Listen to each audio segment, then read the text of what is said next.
Welcome to the final week here of public speaking class, week 8, Grantham University. My name is Ryan Toss. Today we're doing the persuasive speech. My persuasive speech is on teenage pregnancy, more specifically on how we can prevent teenage pregnancy.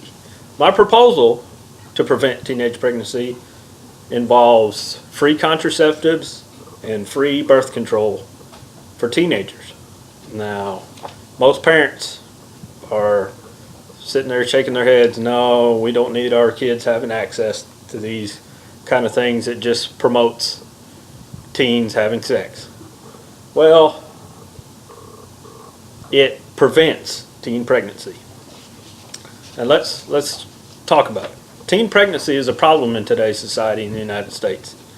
Teen pregnancy rates are on the decline, but according to the American Journal of Public Health, the United States ranks higher than most other industrialized countries in the world. Let's be frank, teens are going to have sex. They have a lot of hormones, and you and I remember back then, at that age, the hormones running through your head, the thoughts running through your head. There are exceptions to the case. Teens will abstain, and they should be celebrated for that. But there are also teens that are going to have sex. Allowing teenagers in high school free access to birth control devices such as condoms and birth control pills would help reduce teen pregnancy rates significantly. The belief that teen pregnancy doesn't affect you and me is not true. Teen pregnancies have profound effect on everyone in the United States. The effects don't just touch those that are directly involved, but also affect each and every American taxpayer. According to the National Campaign to Prevent Teen and Unplanned Pregnancy, taxpayers paid out $9.4 billion, that's billion with a B, dollars for teenage pregnancies in the year 2010.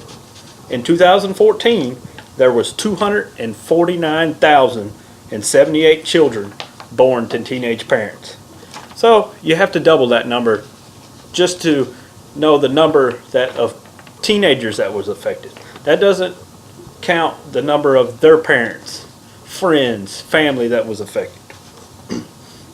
According to the National Campaign to Prevent Teen and Unplanned Pregnancy, only 38% of teenage mothers will get their high school diploma. I mean, how far can you get in life these days without a high school diploma? Not very far. Teenagers who have access to free birth control will use them. The Colorado Department of Public Health and Environment announced that thanks to a public and private partnership on contraception access, the state's teen birth rate dropped by 40% and the teen abortion rate dropped by 35% over several years under this initiative. The governor of Colorado, John Hickenlooper, was quoted as saying that the program saved taxpayers millions of dollars. This, of course, brings up the ethical argument of allowing teenagers access to free birth control. High school teenagers are usually below the age of 18 and are not consenting adults.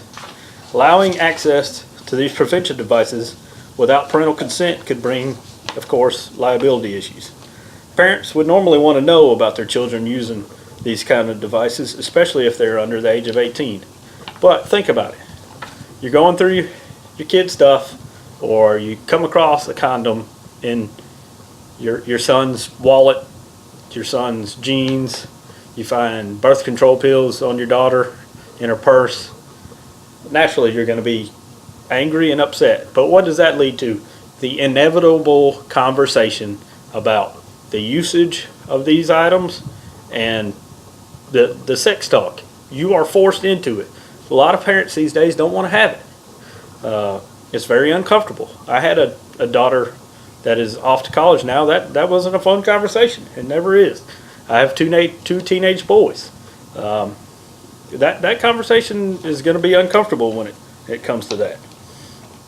The effects of teenage pregnancy puts a substantial amount of stress on entire families.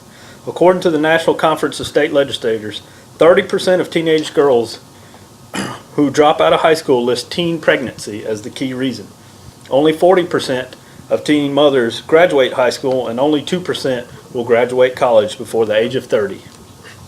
Children born to teenage mothers are 50% more likely to repeat a grade and are also more likely to drop out of school. That's according to the National Conference of State Legislators.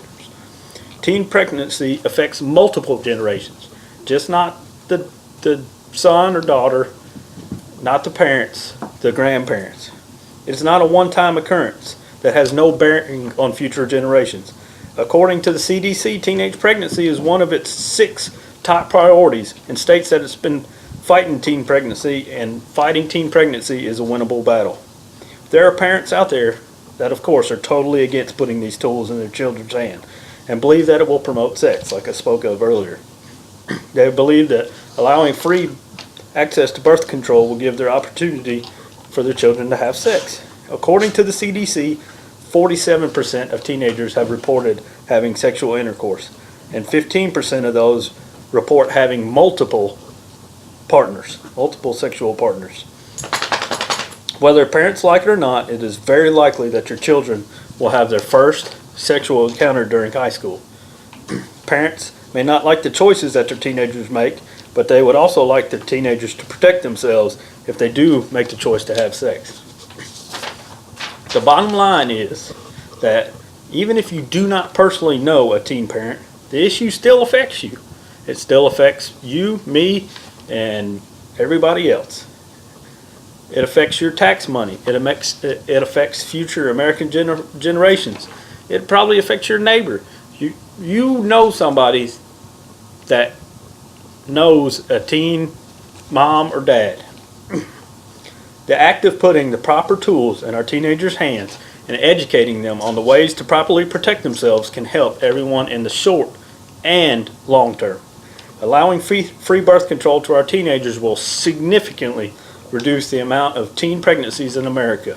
It has been proven to work, as in Colorado, and America is one of the worst industrialized countries when it comes to teen pregnancies. And we need to provide the tools for our teenagers to be successful. Now, a condom is what, a quarter?